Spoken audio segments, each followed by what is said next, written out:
Hello, I'm Christiane Hardy, Interim Director of the Dickey Center for International Understanding.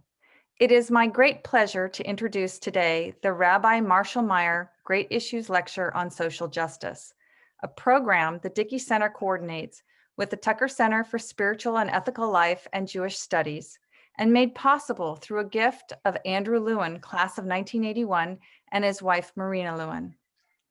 Through the generosity of the Lewins, each year we feature prominent activists who live the spirit of Tikkun Olam, the Jewish sense of mission to repair the world through action.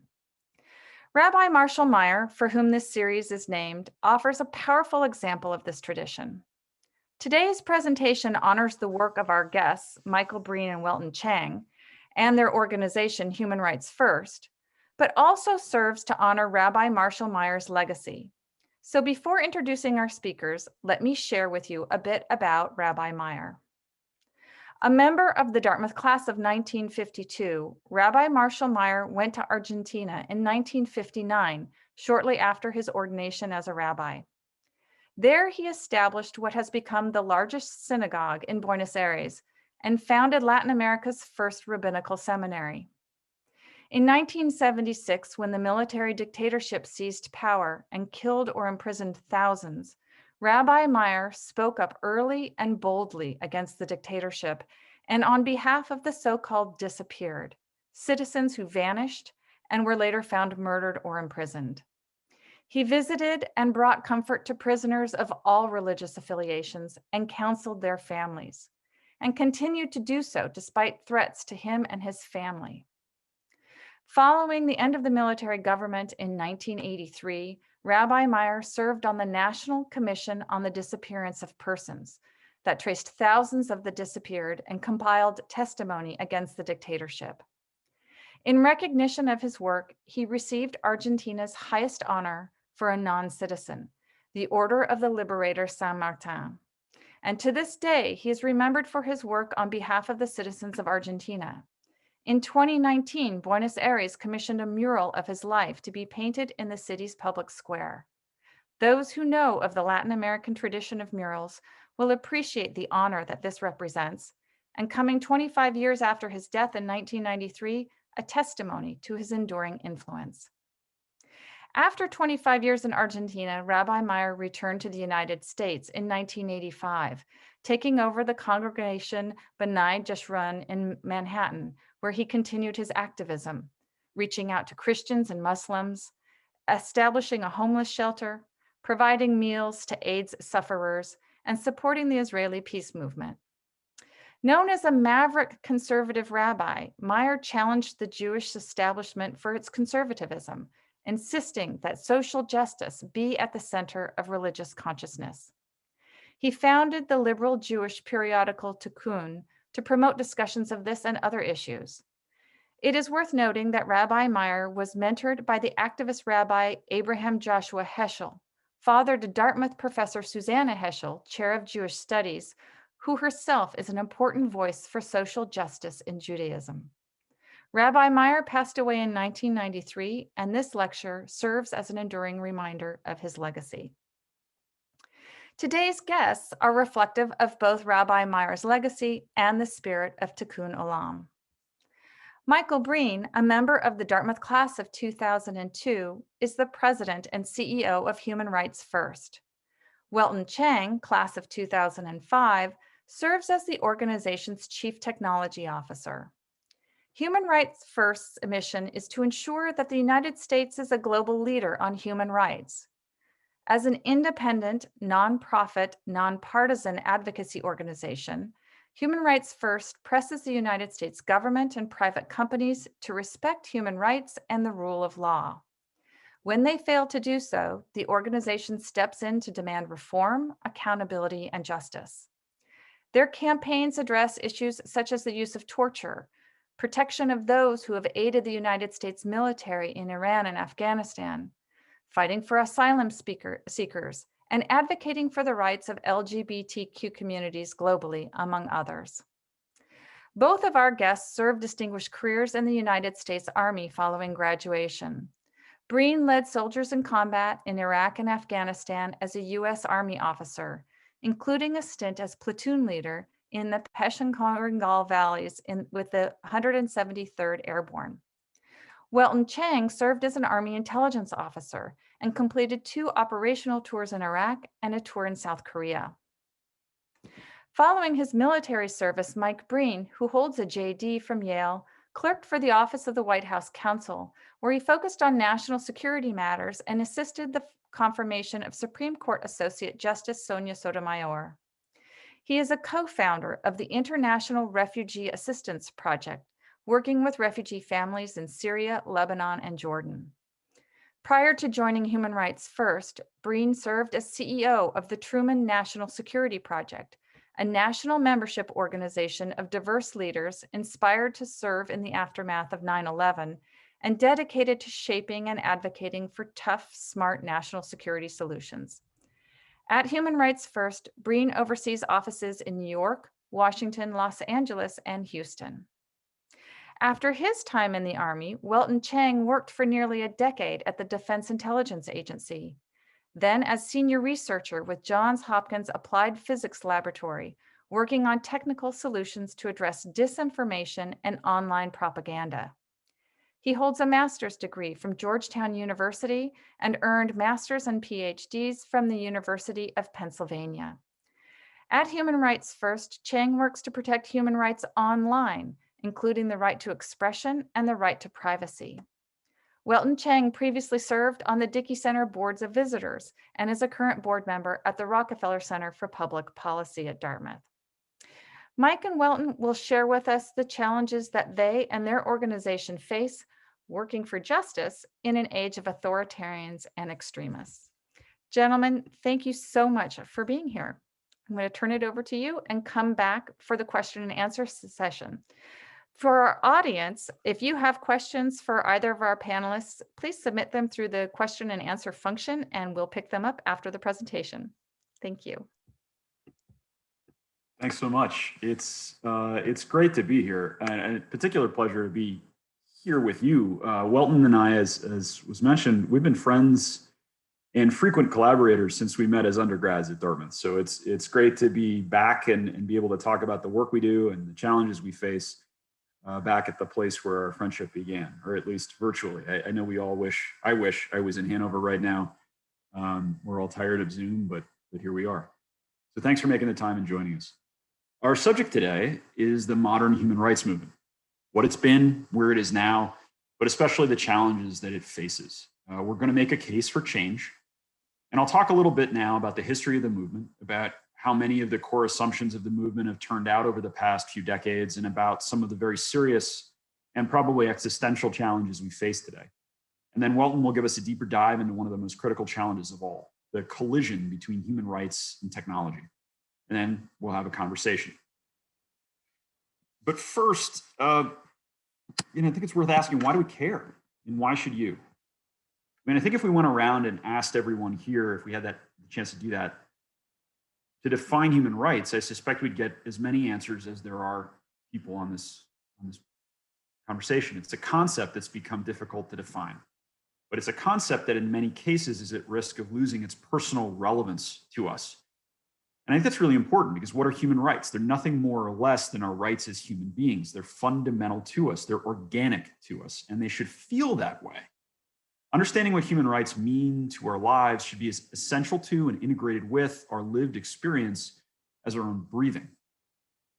For both Welton and me, our experience with human rights and what it means to us is tied up with our experiences as Army officers in the years after 9/11.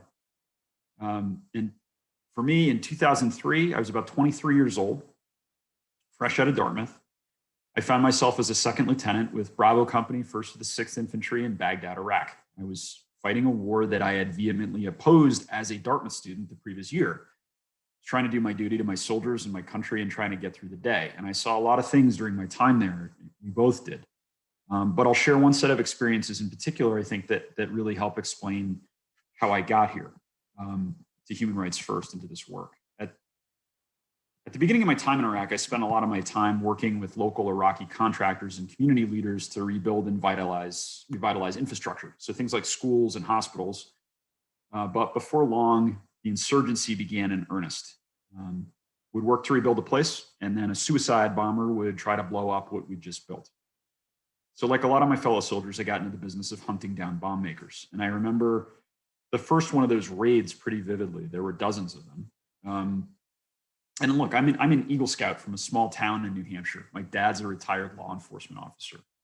Growing up, he used to talk about the rights of the accused from the time I was about 3 years old. He'd tell me it's better to let 10 guilty people go free than convict an innocent person. Due process of law was up there with eating my vegetables as a kid. So that's a big part of who I was and who I still am. And I remember going through the door on my first raid. It's about 3 a.m. You know the person you're going after was building bombs to kill strangers for money. But of course, you go through the door. You find somebody with a family. You find a family terrified in the middle of the night. Armed men are coming into their home. And I don't remember if my words meant anything to them, but I do remember saying, look, we're different from the soldiers who might have been here 6 months ago under the Saddam Hussein regime. We're not going to shoot your dad in the front yard. We're Americans. We don't torture people. We don't murder people. And I probably said that dozens of times to different families. And I believed it. And they all went off to the same detention facility. But then many months later, the country's now in total chaos. I walk into the basement of an Iraqi police station to inspect the condition of the prisoners there. And in front of me, there's a big holding cell full of men. And they see me coming down the stairs and they absolutely panicked. They're begging the Iraqi police not to let me take them with me. And it's because of the uniform I'm wearing, an American uniform. All those people I'd taken into custody, whose families I'd told about America's respect for human rights, that ended up at the Abu Ghraib prison. You all know what had happened. Many of them had been tortured there, but now the word was out. Those Iraqi prisoners and I were both facing a very terrible truth together in a filthy basement. And I thought to myself, how did we become this? How did the uniform I wear come to be a symbol of fear to a cell full of helpless people? And that's the kind of experience that'll send you to law school and make you want to be part of making that never happen again. It's part of why I'm here. It's why I care so deeply about the future of the human rights movement that we're going to talk about today. And some of what we have to say is critical of the movement. Some of what we have to say is provocative, but it comes from a place of both deep hope and a deep personal stake in the future of these values, of this movement, at what I think is an absolutely critical time for all of our futures. So first, a few thoughts on how we got here as a movement. Many of you will know this story, but the modern human rights movement grew out of the ashes of the Second World War and the Holocaust. Its founding document, the Universal Declaration, drew on ancient principles and traditions that articulated the Roosevelt's vision of a peaceful post-war world built on respect for human rights and human dignity. Very simple and very radical notion, the idea that every human being possessed certain legal rights by virtue of her humanity, and that every government was obligated to respect those rights. Beginning with the Universal Declaration in 1948, the Geneva Convention in 1949, the United States spearheaded the formation of a global system of human rights, a network of laws, of agreements, of tools, and institutions that were meant to make rights a reality in the lives of people all over the world. And indeed, the system, bolstered if not always heeded by the United States and its allies, helped spur the growth of democracy and respect for human rights worldwide. Activists and movements regularly invoked universal ideals and used the human rights system in their political battles. And activists likewise relied on the US for support, and they looked to it for inspiration. And I want to be really careful not to romanticize this. We should talk more about America's human rights record later.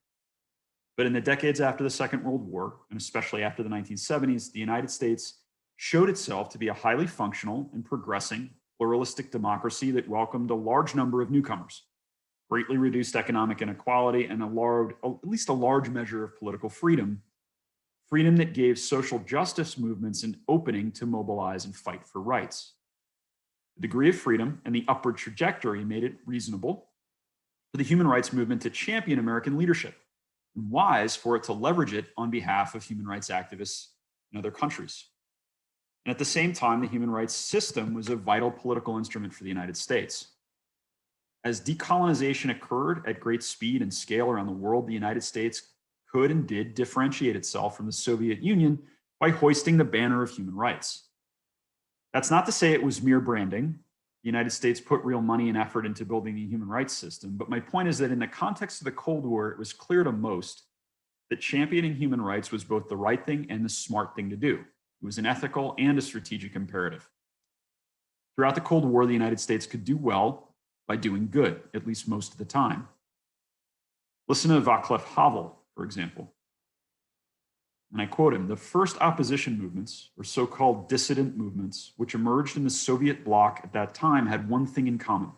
They all cited the Helsinki documents, as well as other papers binding governments to respect human rights and liberties. To these movements, the Helsinki Accords were an inspiration, a shield, a chance to resist coercion and to make it more difficult for the forces of coercion to retaliate. An inspiration and a shield." The Helsinki Accord was non-binding. Its stated purpose was actually to ease tension between the East and the West, but combined with other factors, including the courage of activists and the power of the United States, it helped change the world. But that was back in 1989. Democracy and capitalism, also known as liberal internationalism, had prevailed. But as we all know now, the end of the Cold War did not usher in a period of great progress on human rights and democracy. So the question is, what happened? And that's a long conversation. It's an important conversation. For today, it's enough to point out that several common assumptions of that time turned out to be faulty. And there's a common thread running through many of these assumptions and how they turned out. A lot of new tools and ascendant forces that were assumed to inevitably favor human rights turned out to be double-edged swords. So in a sense, we're living in an age of inversion. It was widely believed, for example, that economic growth would lead to democratization and a call for more rights. The reality, though, is that some autocrats have succeeded in linking their rule to economic gains and security. China, for one, has used massive indoctrination to convince the population that economic progress is made possible only by rejecting the messiness of democracy and embracing party rule. We've also learned yet again that even in the countries with secure political and legal rights, the majority of the voting public will not always vote to defend the humanity around them. The rejection of refugees by the European Union and the United States is but one reminder that possessing rights does not automatically extend them to others, a lesson that history teaches us again and again and again. There was a related common assumption at the end of the Cold War. The global financial system would be a tool against authoritarians, as it was in the mid-20th century. But the reality is that authoritarians have used it to enable corruption and maintain power. I'm talking about so-called dark finance, without which there's probably no such thing as President Vladimir Putin or President Donald Trump, for that matter. But I'm also talking about a lot of activity that happens right out in the open. And that leads us to another uncomfortable assumption that's no longer supportable 3 decades later. That the United States will remain a relatively consistent example that other countries necessarily want to follow and emulate, and that activists can count on. The United States began the century as a respected and unrivaled military, economic, political, and moral power, one that provided valuable public goods to the world and maintained a relatively benign global order. The country was, if not the envy of the world, then certainly its dominant player, eminently credible across nearly every field of human endeavor. But consider America's record in the eyes of the world since the turn of the century. In other words, since about the time Welton and I graduated from dear old Dartmouth, although please do not hold us responsible for all of these things I'm about to say. Illegal torture and black sites in the wake of 9/11. 2003 invasion of Iraq and the long, awful war that followed. The 2008 financial crisis and subsequent recession. The 2016 election. 2020 election, the continuing awfulness of our politics, culminating in the mob of January 6th, our dismal response to COVID. Across nearly every field of human endeavor, American superiority has been humbled and our competence has been called into question. And as for moral leadership, we'd already taken some major hits before January of 2017. From CIA torture to the wars in Yemen and Syria, the United States had either committed or allowed horrific human rights abuses in the decades before the recently departed administration, which was arguably the first administration since the Second World War to stand in open opposition to human rights. And I don't need or want to recite the litany of transgressions. Suffice to say that the last administration oversaw a collapse of American credibility. And in addition to tremendous concrete harm, it created a problem for activists and movements who might otherwise rely on American influence to advance claims to universal rights. So it's no wonder that the many protest movements who've risen up around the world recently are predominantly using localized rhetoric and organizing principles. So unlike the Arab Spring movements of 2011 and 12, today's protesters are largely turning away from universal human rights language. In part, that's because amid worldwide stagnation and widespread anger over corruption or inept governance and the pandemic, the focus of many protests is local and it's economic.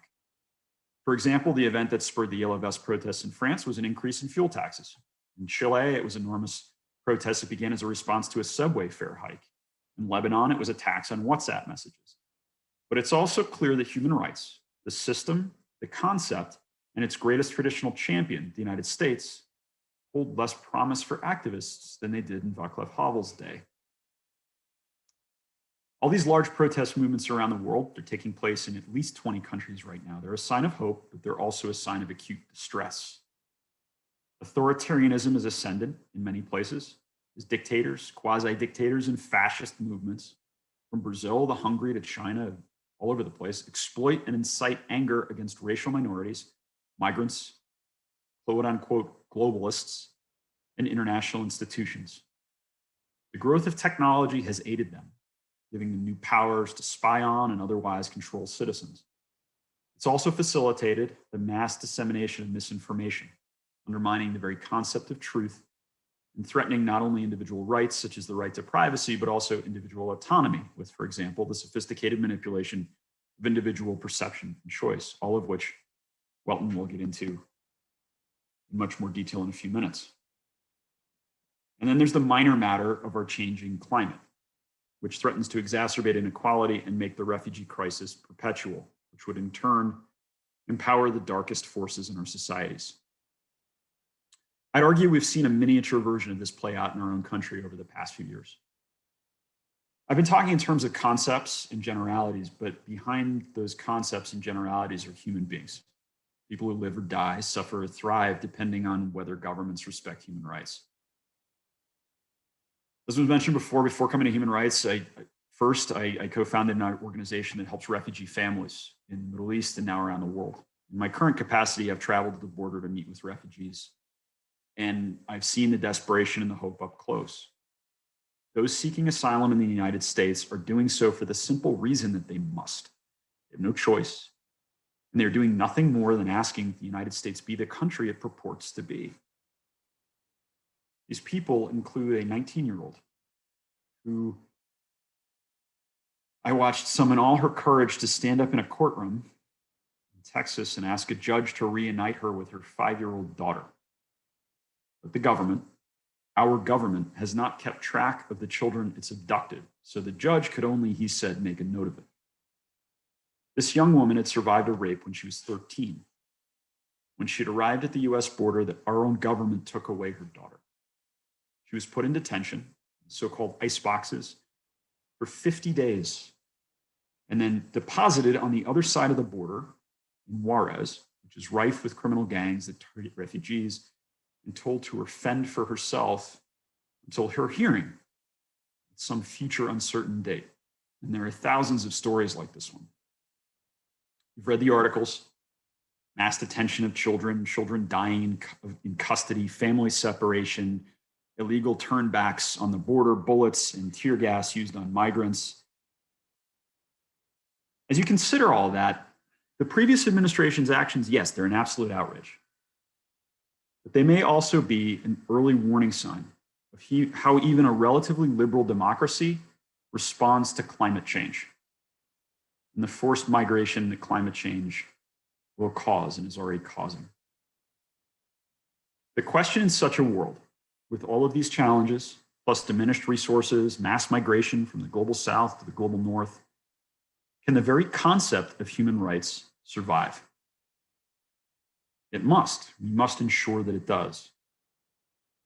The hard reality is that there's no clear path to getting there unless we're also able to tackle the catastrophic collapse of yet another major post-Cold War assumption, that the diffusion of technology would favor democratizers and activists. The reality is different. As my friend Welton is going to illustrate to us in much more detail in a moment, the reality is that the centralization of communications technology, the development of exquisite cyber means to target activists, and the dispersion of surveillance capitalism for monitoring wide swaths of a population has helped tyrants suppress activists. And violent extremists have often leveraged the same technology more effectively than we in the activist community have. So to guide us through these darkening passages, let's turn to my friend and colleague, Welton Chang. Thanks, Mike. I'm going to take a similar line to Mike here. It's worth looking back in history to remember a time when we were optimistic about the future of our society and the internet specifically. In front of you are a few of the historic mission statements for three of the biggest technology companies in the world, all based in the United States, and have global footprint and impact. Amazon, as a company that set out to build a marketplace where anyone can find and buy anything that they want. Facebook, as a company that wanted to connect anyone, anywhere to anyone else. Google, as the information organizer for the entire planet to make everything that we have generated as a people accessible and useful. But what has this led us to in the present day? It's led us to a world where people can buy QAnon merchandise and other conspiracy-laden goods on marketplaces like Amazon. It's led us to a world where sexual predators can link up with their prey on places like Facebook, a fairly prevalent phenomenon. It's led us to a world where the autocomplete for Google was sending people down dark rabbit holes of conspiracy theories about climate change. The optimism that we started out with, that the internet would be the great leveler, has left us in a world where we are much more vulnerable, and a world where human rights is increasingly impacted by technology companies and by technology itself. Looking at this phenomenon from a psychological perspective, what we find is that we've arrived at this moment in time pretty much before we ever really realized it. Think if you're standing on an exponential curve and you're looking right out ahead of you, what do you see? You see actually something that resembles something fairly flat. It's the same phenomenon where we wake up one day and things are from yesterday, but before we know it, things are very, very different. If you remember Amazon back in 1995, early 90s, and what they were doing, right? This left-hand, very simple website where they're linking you to books that you might want to buy, and where they are today. We as humans have difficulty understanding the scope of change and these exponential effects. And we've arrived in a moment in time where, you know, we got here really before any of us had any real conscious experience of what was happening to us. I would argue something similar has happened with extremism and online hate speech. I have a few graphics on here. I'm not going to, read any of them out loud, but in the early to mid 2000s, when places like 4chan and 8kun, some of these sites that you may know about, were starting to grow up, and people who are not much older or younger than the students in the audience right now were immersed in the internet culture, the meme culture that was being generated from these places. Most of the folks looking at that content said, oh, they're not serious. They're just joking around. It's nothing to be concerned about. As we've seen, our world has become greatly constrained, partly as a result of COVID, but also because of the fact that we are now essentially looking at reality, experiencing reality through the mediation of digital means for a lot of people in the population. And that reality is shaping how people experience what's normal. And what's normal in a lot of these places is essentially, really heinous hate speech, to the point where we have a world where you had a gentleman named Edgar Welch who went to Comet Ping Pong and shot a lock off of a refrigerator looking for children who were being trafficked as a result of the Pizzagate conspiracy. We live in a world where there are multiple members of Congress who believe in QAnon, baseless conspiracy theory about globalists and pedophiles in the Democratic Party. The problem has gotten increasingly worse. The amount of hate speech that is encountered on places like Facebook and Reddit are almost incomprehensible. Really only something that artificial intelligence and machine learning can get a handle on, but even those tools are not sufficient in removing the content that makes this kind of, these Pepe the Frog memes seem more and more normal every day. And the culmination of this, I think, is the events of January the 6th, where we have essentially mainstreamed ideas that were very far from the mainstream just a decade or two ago. And primarily these groups have been organizing online. They've been using internet technologies. They've been using the technologies that we thought were going to be essential for spreading democracy around the world. So technology itself has no inherent ideology or morality. It's dual use. It allows for those who want to spread liberal democracy to be able to do that, but it also enables extremists to organize.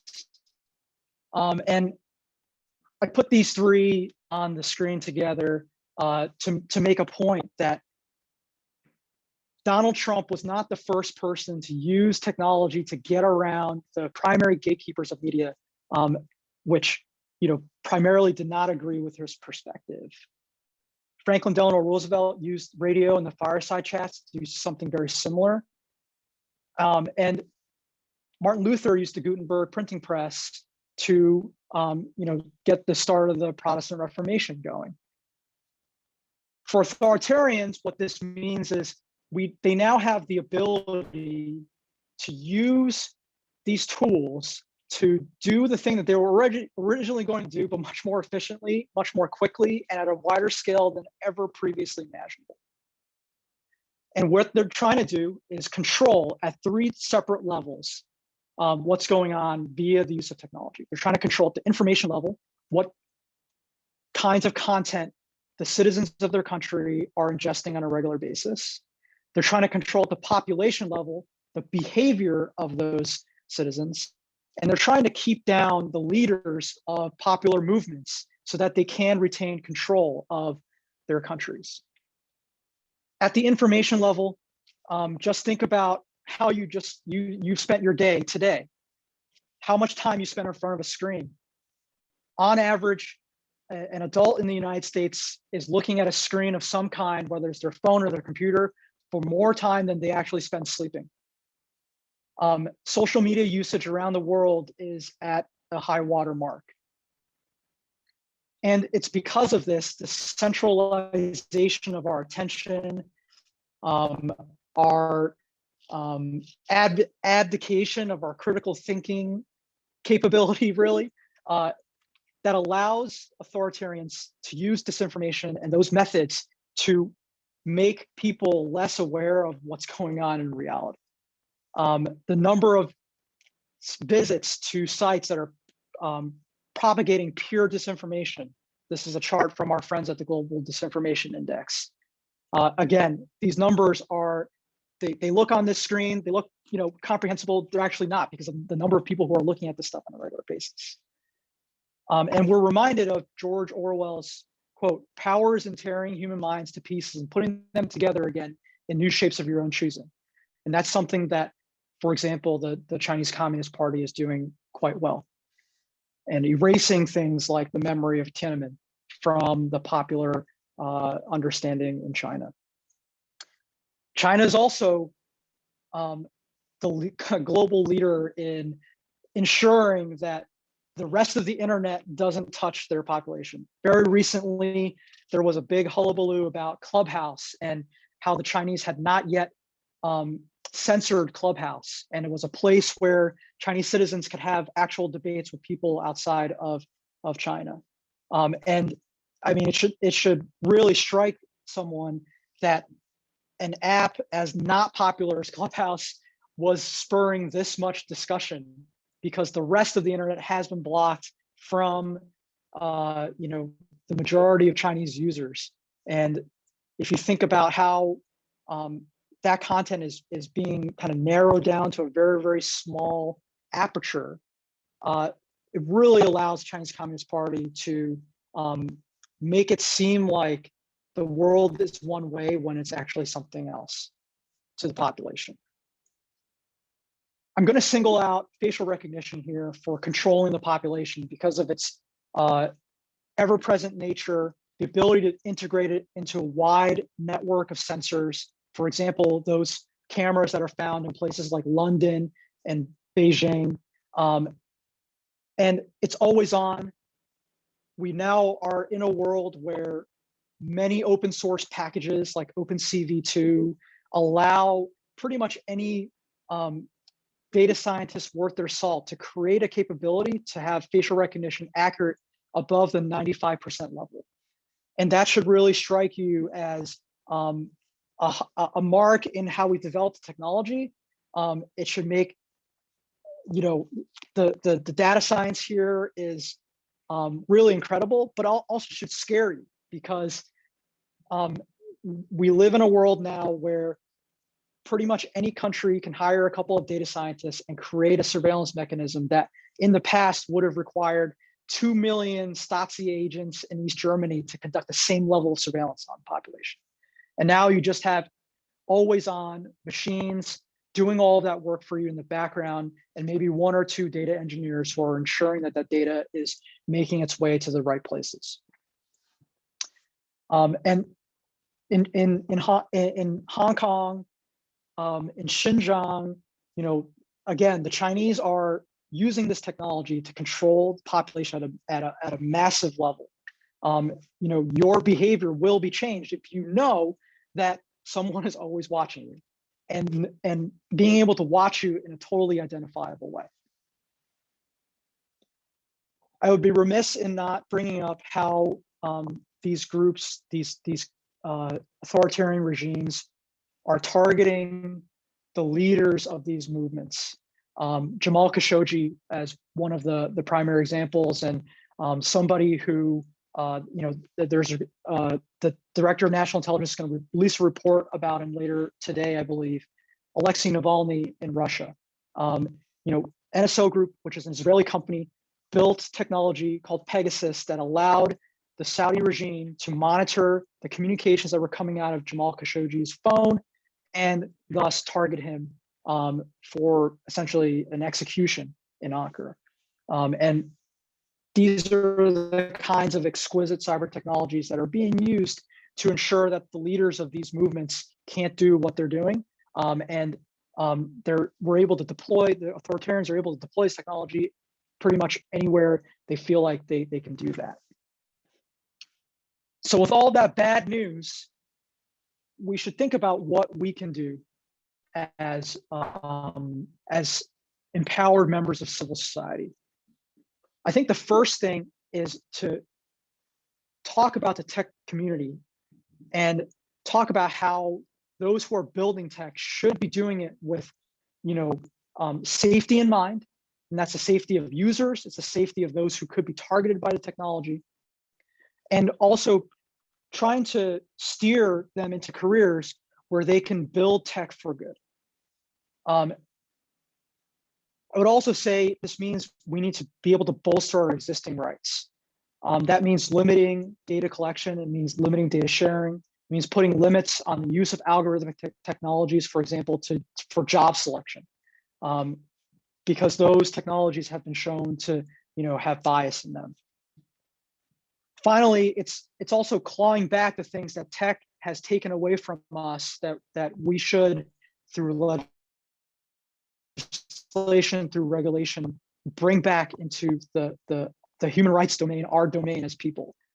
For example, Google Street View, which is essentially banned in Germany. Google has monetized, publicly available images of basically the front of your houses to power a group of technologies that they get massive profit off of. But they've essentially taken, something that was in the public domain and made it private. And that's just an example of where, we need to look at what's going on tech-wise and say, enough is enough.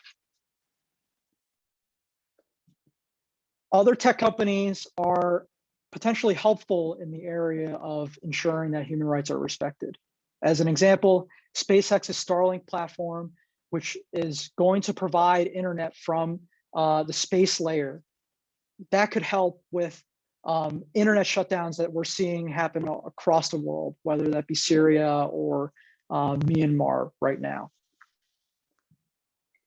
And smaller examples of this are, this is a company called Reflecticles, and they're building eyewear that's preventing facial recognition technology from being able to ascertain your identity.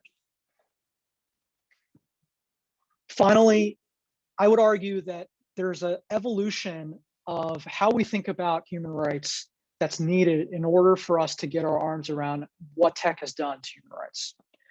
The UDHR was written in the 40s, was written in a world before computers, before the internet, and before we really saw the ramifications of this information technology.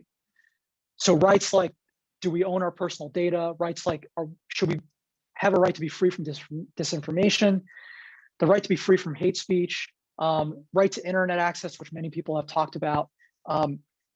These were not things that were considered when the UDHR was written. There's a broad kind of Article 19 on access to information, but I think what we need is more specificity and broader application of, things that we consider to be human rights.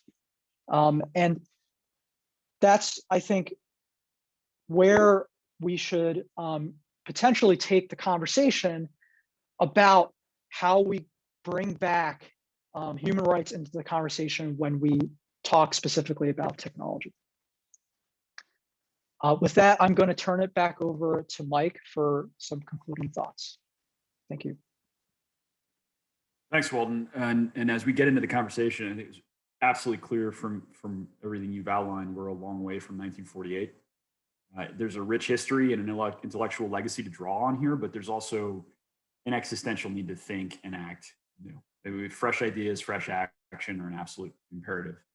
And it's likely that as we, and I hope many of you in this conversation, especially those of you who are joining from the Dartmouth student community, as we all search for new pathways to progress, I think we're going to discover that we need a new language of human rights and probably new rights themselves, as Welton's argued. Universal Declaration was written 20 years before new research started that would eventually evolve into the internet. It was written before globalization brought down borders to the extent that they have, before the impact of climate change was being felt on a daily basis by millions of people around the world. So at the very least, I think the challenges we've outlined call for a new lexicon. And I think it's likely that the protest movements around the world that I talked about earlier are already birthing that new lexicon. And I think listening carefully to those movements and looking for traces of the universal in the increasingly particular and local language and goals of those movements is really fertile ground for new research and scholarship that would greatly benefit the movement. And I agree with Welton, unsurprisingly, as he's persuasively argued, we need new, broader, interdisciplinary vision of human rights. More people live more of their lives online. There's a need for human rights framework that empowers and protects them in the digital space. The very definition of human is expanding to include avatars, social media profiles. The inescapable wake of data we leave behind us in every moment is part of who we are as human beings. A lot of that has been externalized and monetized. Our inner lives, in many ways, are being plumbed by tech companies and governments. The definition of human rights, it seems to me, has got to expand as well to encompass that. Digital human rights, the right to be forgotten, for example, to access the internet, to be free from forced exposure to things like child pornography or disinformation. Those rights are worthy of deep consideration and should eventually be encoded into law. I think if we consider what the confluence of renewed authoritarianism, extremist ethno-nationalist populism, unsustainable economic inequality, rapidly advancing technology, and climate change means for human rights, we start to see that we're in the opening stages of a new and possibly existential struggle for human rights. And that if we fail, all that we've inherited and all we've built is at risk. If we fail, we may live to see the end of any meaningful rights at all. But there's also opportunity here. I think for too long, we've allowed human rights conversations to be, especially here in the United States, about harms that are perpetrated far away against people many of us do not know. We've allowed human rights to be about what we, relatively powerful and relatively safe in America, would be willing to do to help those who are not so lucky. And that's been especially true at major human rights organizations and frankly at institutions like Dartmouth. And that obligation, of course, remains, but this moment finally, I think, has begun to crystallize for many of our neighbors and for many of us that human rights is about us too. The dignity, agency, and future potential of every one of us is not guaranteed into the rest of the century. As technology and ethno-nationalist politics alike leap across borders, mass migration continues, climate change reminds us that the only true border is the atmosphere. Every other border is permeable. There's a growing awareness that the risks we face are universal. So let's also try to make this a moment of renewal for universal values in the face of those universal risks. The next chapter of the human rights movement is completely unwritten, and we invite you to help us write it, because God knows we need the help. So thanks, and let's move on to a conversation. Wow, Mike, Welton, thank you both so much for such a powerful presentation. Just a little personal interlude here. I believe, Mike, you were in one of my classes way back when you were at Dartmouth.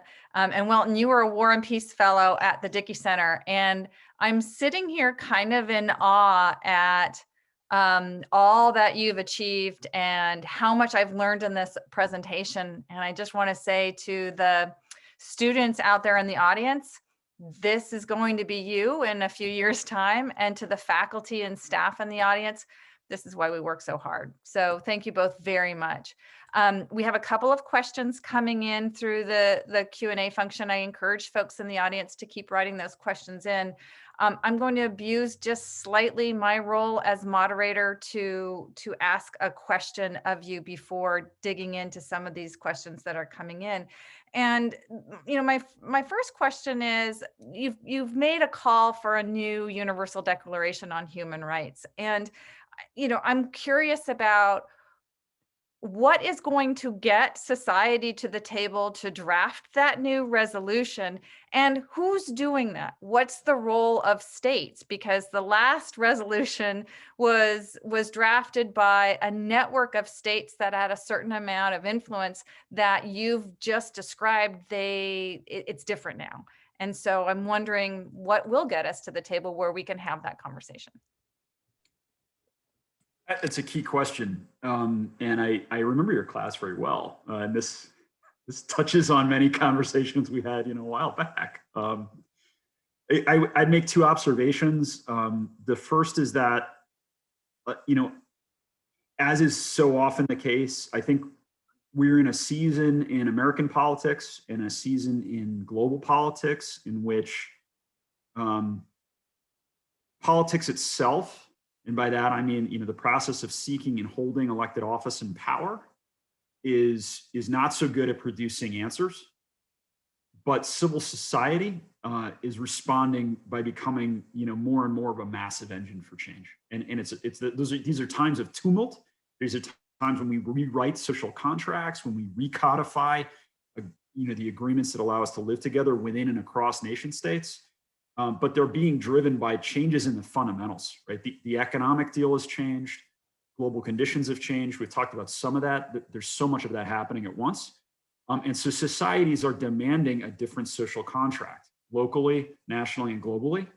And then meanwhile, the role of states, I like to think of myself as an idealistic realist. In 1948, the convention was produced as the result of the most destructive conflict in human history, right? In the wake of absolute crisis and the inarguable destruction of the old order. And meanwhile, in the face of onrushing change that every major leader understood, decolonization in the wake of World War II could not be stopped. Every major power that had an empire going into that war was about to lose it. The rules of the road for global geopolitics were changing, and power was moving out of Europe at a rapid rate. One could either adapt to those changes or be destroyed by them.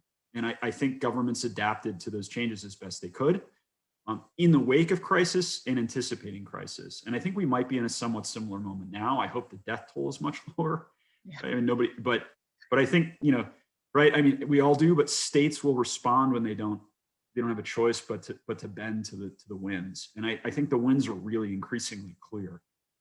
The question now is speed. I think we're in a race against how much destruction will be necessary and how much tragedy is in our future before we change. My great hope is that we are learning as a species over time to be more adaptable with less pain, right? That we maybe we can anticipate and change. But I have a huge faith, I think, in many of these global movements that are being led by people, frankly, decades younger than me and than Welton, and we're relatively young, to be in this field. Those movements give me a tremendous amount of hope.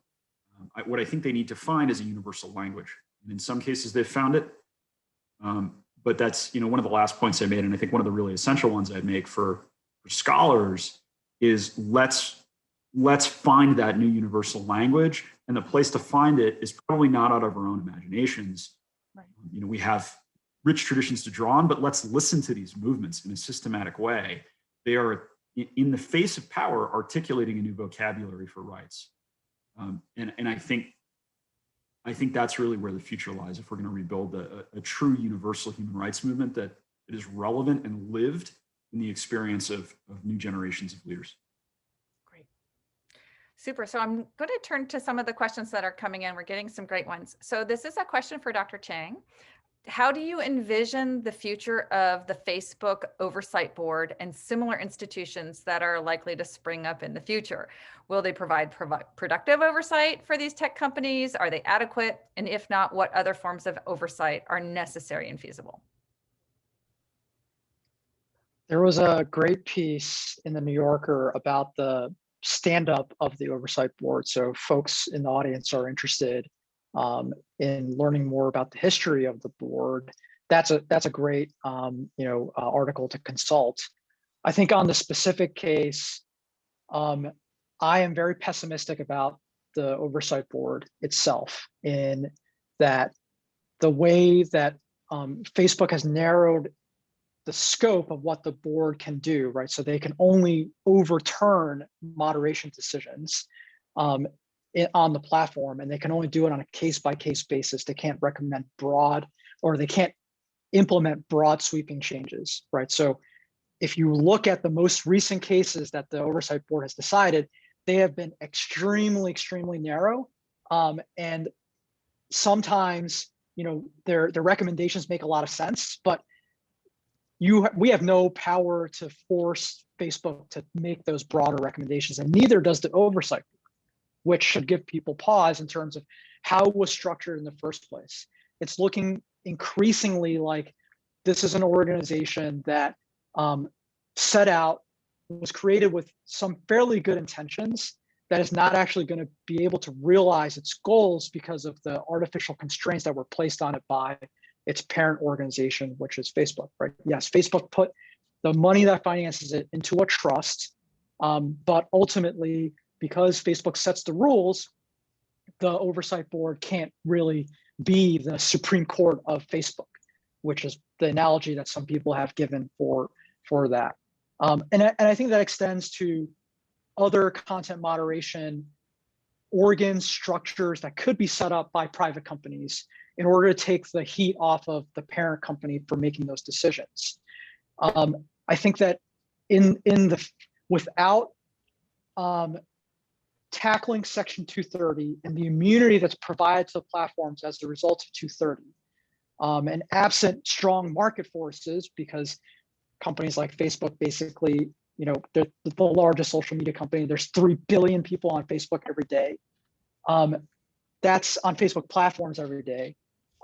In the absence of the government being able to do something about it and the market being able to do something about it, even the oversight board, as well constructed, as well set up as it is not going to be able to do the thing that we want to do. And that's likely to be the case for the other companies as well. Great. Thank you. We have a question. I'm going to give this one over to you, Mike. How does the War Powers Resolution serve as a legitimate check on the president's direction of military force? Has the changed nature of the use of force, shift towards air strikes away from conventional ground operations, made the War Powers Resolution outdated? If our military operations have outgrown this check, what does the future of accountability for the use of force look like? This is a big thing. And I appreciate the question. The answer, I think, is pretty clear from 2 decades of experience we're living through now, that the War Powers Resolution doesn't do much to meaningfully check the executive use of force, right, in the United States. I mean, the United States has arguably been at war, essentially treating the entire globe as a battlefield since my senior year of undergrad, right? We now live we're living in a country in which the vast majority, every American under 40 and almost everybody who serves in the military has never known peace in any meaningful sense, right? U.S. troops have been in some version of combat every day for decades now. That has not been in any real significant way either authorized or constrained by Congress. And this is a huge issue. I think the nature of warfare changing is a big reason why we've to some extent gotten away with it. But it also ought to really caution us, right, that there's a huge difference between legal legitimacy and democratic accountability for the use of force, and an argument that says we can use force unless and until we are afraid that force will be used on us in return in a meaningful sense. It's a very dangerous game to play, right? And I disagreed strongly with the Obama administration about this when it came to Libya. The argument essentially boiled down to, we do not need congressional authorization to use military force in Libya because we're only going to use airstrikes. My argument in response is, how is that legally relevant, right? If you were to find out tomorrow morning that Libya had a super secret counterstrike capability that could hit the East Coast of the United States with missiles, for example, and inflict casualties, would it change your legal analysis about whether you're allowed to use force? Or are you just doing this because you think essentially we're immune to casualties on our end? So we're really living a dangerous game. And at some point, it's going to catch up with us, I'm afraid. But it's also just, I think it's unsustainable in a democracy for Congress to have completely abdicated its role in deciding whether or not the country's going to be at war. I mean, we as a body politic have got to get re-involved. There's no clear path back to it, unfortunately. There are great congressional champions. This is an issue where Human Rights First has been leading for 20 years. We continue to lead. But I don't think we can lose sight of this.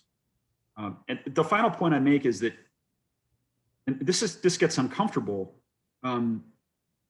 but decades of global war in an imperial style is a recursive process. There is a reason that our police here in the United States increasingly look like soldiers. There is a reason that our police forces in the United States increasingly operate in our own cities with the same tactics and technologies that we used in Iraq and Afghanistan.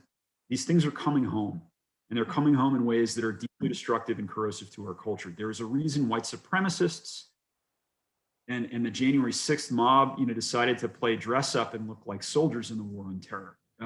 This is coming home to warp who we are as a democracy and society. And I think I've said enough, but there's a direct link between our lack of responsibility as citizens of a democracy and a body politic for the violence we do abroad and the way it's coming home to bite us all in our hometowns. Okay, thank you. We have a question from a student asking about advice that you might have towards for current Dartmouth students who might be interested in this kind of work, or if you can share anything about experiences that you've had that pushed you along in this particular direction. And the student was specifically saying students in government and other fields. Either one of you can take that question. And Welton, go ahead, come intern for us. First and foremost, if you can. We can make that happen. Yeah. Check out the Dickey Center. Yeah, I mean, like shoot us an email. Let us know. We've had Dartmouth students at Human Events First, every year since we both gotten there. We both love to mentor Dartmouth students. Some of the best stuff that we've ever done in any organization I've ever been part of has been intern driven. So start there. Welton, do you have any? Looks like Welton already answered in the live or wrote an answer. Put in a plug. I would be remiss in not mentioning also the resources in the government department where I received my I majored in government. Mike, you did too, right? I'm trying to remember now. Yeah, we both did. We were both government majors. That's right. I would say that going through the thesis process and getting to interview, former secretaries of defense for trying to understand arms control, that was pretty cool. And that was all under the tutelage of Ben Valentino, who I actually think is in the audience. So that's pretty cool. But yeah, I mean, you can't really do much better than getting a government major to really understanding, kind of international relations careers and things like that, and how things actually work. So yeah, on top of internships, on top of Dickey Center, Rocky, there are so many opportunities. I think it's just a matter of prioritizing and being pretty diligent about going about your day. So great. We have a plug from what looks like a former intern in the Q&A saying that it's awesome to intern there. So student seal of approval. Another question comes from a participant referencing a comment made about being a long way from 1948 and needing a new Universal Declaration of Human Rights. And the question is, I would say that we are much closer to Orwell's 1984. What makes you think it will be possible to put the genie back in the bottle? Have we gone too far to be able to wrestle this to the ground? Well, I think that's entirely the point. You can't put the genie back in the bottle. So that either means that we throw up our hands, right? Or we have to be as adaptable as the challenges we face. I'm not willing, as I strongly suspect many of you are not, to accept a future in which it is terrible to be a human being. I mean, that's what human rights is all about, right? That the individual human lived experience is a sacred thing, and that we should collectively be trying to create a future that is a good place to be human. I'm not saying we're doing a great job of creating that future, but we've got to fight for it. You can't fight for that, though, with nothing but century-old tools. So we've got to adapt. That's why we at Human Rights First went in the span of 2 years under Welton's leadership from an organization that had an IT department to a technology leader in the human rights space, because we can either decry the existence of these technologies and the ways they've changed our society, or we can take the challenge seriously enough to get good at technology ourselves. And I don't think we have a choice. And that's a major challenge. But again, the alternative, is unpalatable to me as a human being, as a parent, right? So we go forward. Sure. So that brings up another question that I had. Welton, you used a phrase, empowered members of civil society, in your presentation. Can you flesh out a little bit more? What does that look like? What does it mean to be an empowered member of civil society? I think I picked that up from Mike. I think every member of the Dartmouth community is an empowered member of civil society. You have the resources, you have the free times, for those of us who don't have 1-year-olds running around upstairs. You have the skills to be put to use for doing good. And it's a matter of choice of where you put your energy and where you put your time towards. And that's what we've been trying to do at Human Rights First, is serve as an organization that empowers Americans and others to do those acts of good. We've most recently been branching out to technologists, right? So if you're, let's say in your day job, you work for one of the big tech companies and you're a very talented machine learning engineer, and you've gotten tired of building the next iteration of a recommendation engine to sell you more stuff on Amazon or something like that, and you want to work on a project that is going to help activists abroad somewhere. You can do that through Human Rights First, through our innovation lab, which we publicly launched in the next couple of months. And that's what we are trying to do, to be a platform for those people who have both the skills, the values alignment, and the will to do something about the things that they're seeing or going on around them that they want to change. Got it. Excellent. Great question coming in, potentially from another former professor of yours, Professor Valdez. There has been strenuous opposition to the human rights system in the United States since the founding of the UN. And as you mentioned, it intensified during the Trump administration. How do you think about and combat opposition to human rights and the UN system in your work? This is a good one.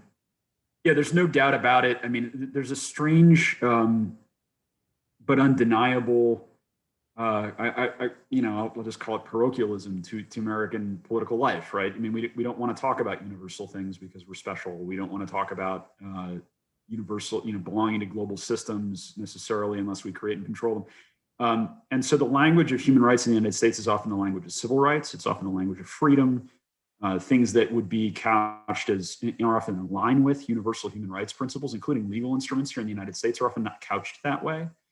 As I'm sure you know, there have been previous efforts to train American civil rights activists in universal human rights principles and kind of universalize American movements for justice. Those haven't been particularly effective, mostly because Americans are not usually super receptive to such arguments. Our legal system is not super friendly to arguments based in international law. This is all the case.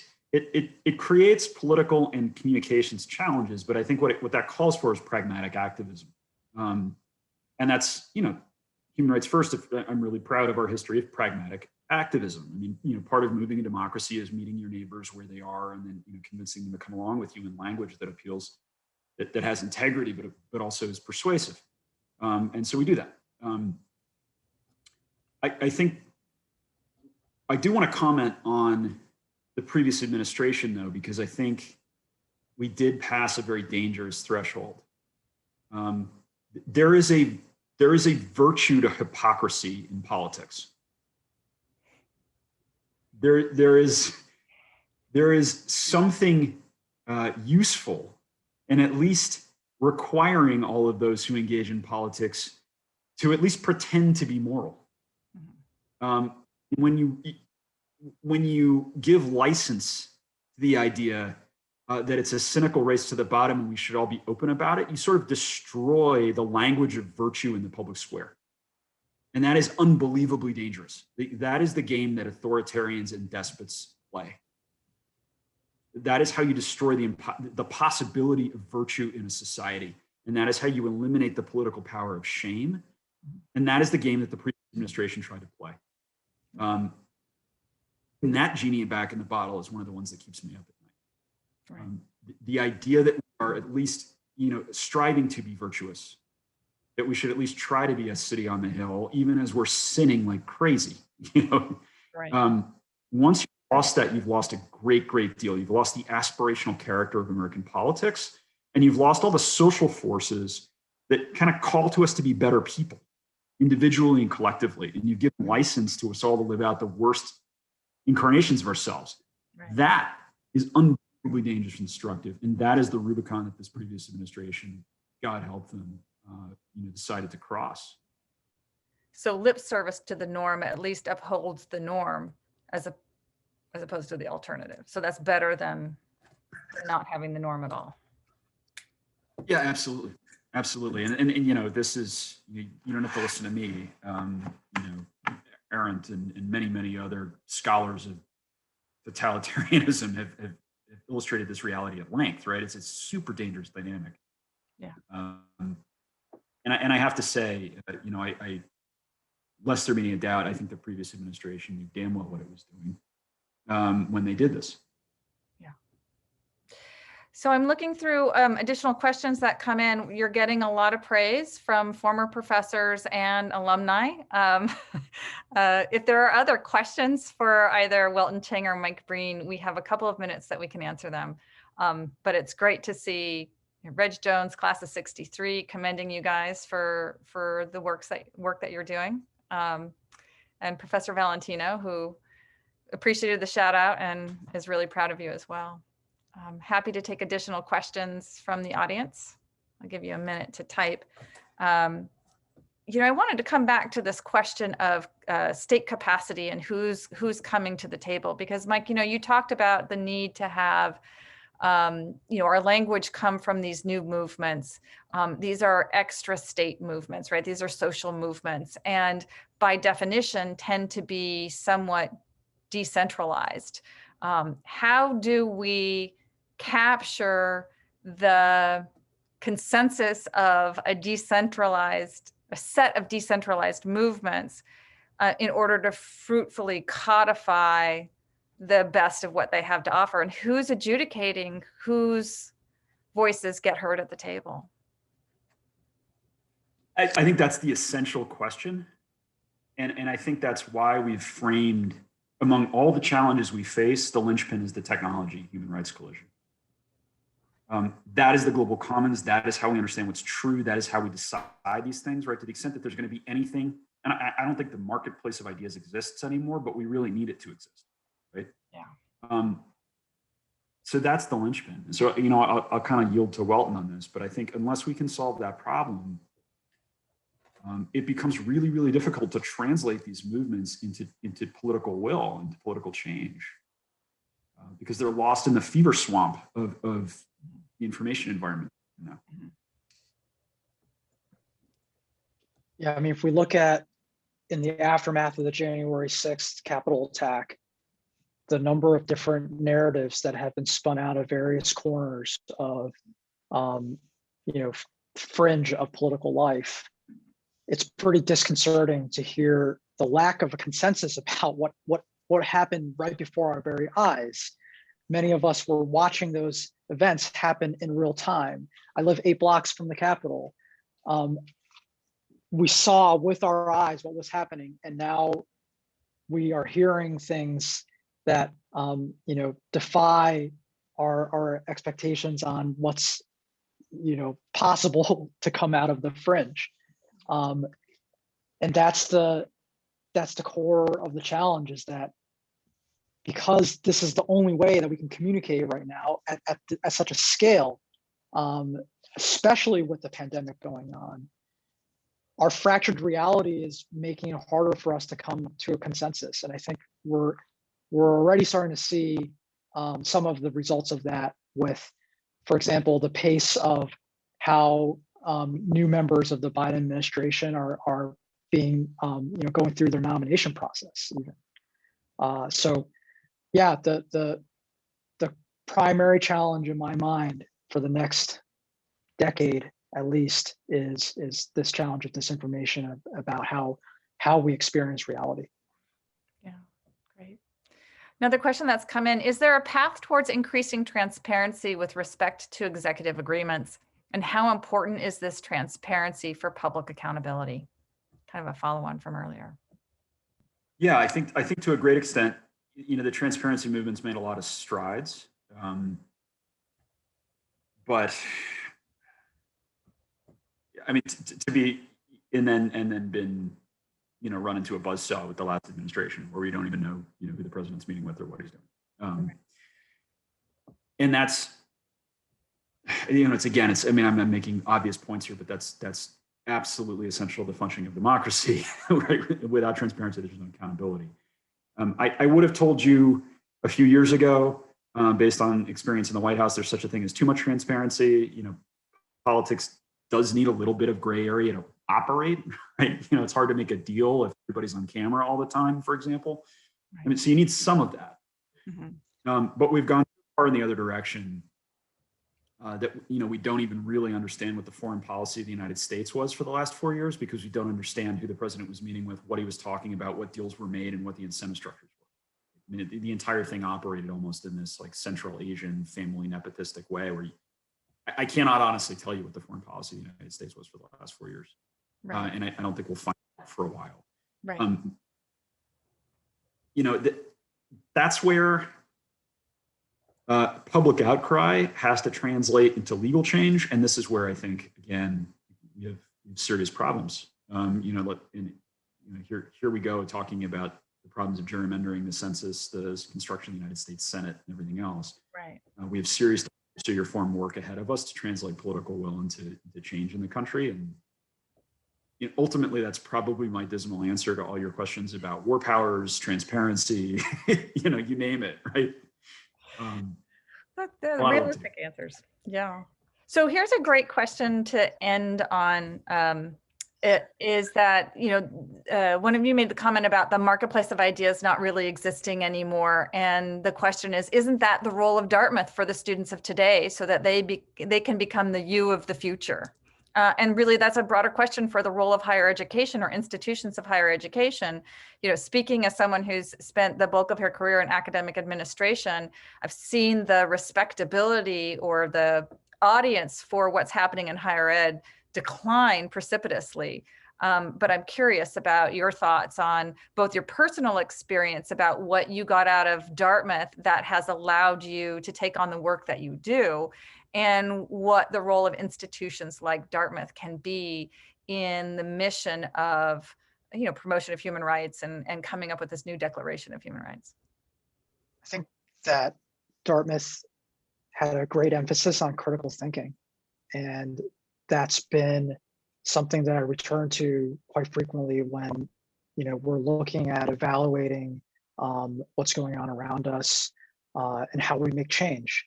I think the other thing is that Dartmouth kind of forced, I'll say this for myself, forced me to be very strategic about how I went about my day and my education, and that level of independence and thinking about, down the road, where do you want to be and what do you want to do? That's certainly been, something else that's been impactful. And then just I think, recognition that we are significantly privileged to go to a place like Dartmouth. I am an immigrant to America. I came when I was 4. My parents didn't even know what the Ivy League was or have any concept of that before we started applying to schools. And I'm going to be very honest here. I hadn't heard of Dartmouth before I started the application process. I had really only heard of one school, and that was Harvard. So again, it's there with great power comes great responsibility. And I think that is why, that's something that Dartmouth instilled in me, and also something that I think about, quite frequently. Mike, I'll give you the final word. Sure. I mean, it's interesting. I think, Welton and I have very different backgrounds and life stories. I grew up in a small town in New Hampshire, as I said. But I think one of the things that we have in common is that our lives have taken us to places like Dartmouth, but also to places that are very, very different over and over again. I don't think either one of us did much interning. I worked I dug ditches at a road construction crew. my Dartmouth classmates were interning. That was unbelievably valuable experience. The people you encounter matters a lot, right? So part of my advice is to Dartmouth students is try to get out of it a little bit too. Do things that are uncomfortable, go get off the path a little bit. But I have to say, I mean, the role of academic institutions, places like Dartmouth, is unbelievably essential. Right? Our society is dying of a lack of objective truth. Right? One of our lethal illnesses is the fact that we can't think critically and agree on what's real. Higher education, especially like excellent undergraduate education that really cares about being excellent undergraduate education, is where you learn how to encounter uncomfortable ideas and be challenged and do that with respect, and also do that in a world where objective reality is a thing and you all search for it together. Yeah, that's huge. And Dartmouth was an incredibly formative experience for me in that way. And the freedom that the college affords is unbelievable, right? I mean, you can go very broad. In my case, I think I took government 50 special topics, international relations, like 4 times. And this topic kept changing, right? So in some ways I was like, oh, this is great. I'm going to grad school as an undergrad. I just got super into what I got into. Yeah. But I also took classes in religion. I took courses in music. I took courses in theater. I took courses in comparative literature. I mean, right? So the intellectual feast that you're exposed to, it's easy also, given that freedom, to not take full advantage of it, but I think you'll regret it for the rest of your life if you don't. And so I'd strongly encourage everybody, to dive into it. There will probably never again come a point in your life where you're able to just indulge yourself in the full breadth and depth of ideas that you're able to do that now. And it will form you for the rest of your life. Well, thank you, Michael Breen, Welton Chang. We are inspired by you, and we're going to continue doing the hard work that we do in order to create more of yous to go out there and make the world a better place. I want to thank everyone in the audience for your great questions and for sticking with us this evening through this really interesting talk. I encourage you to check out future Dickey Center events at dickey.dartmouth.edu. I want to thank our co-sponsors, the Tucker the Tucker Center for Religious and Ethical Life, and the Jewish Studies Department, and also our benefactors, Andrew and Marina Lewin. Thank you all so much. Have a terrific evening.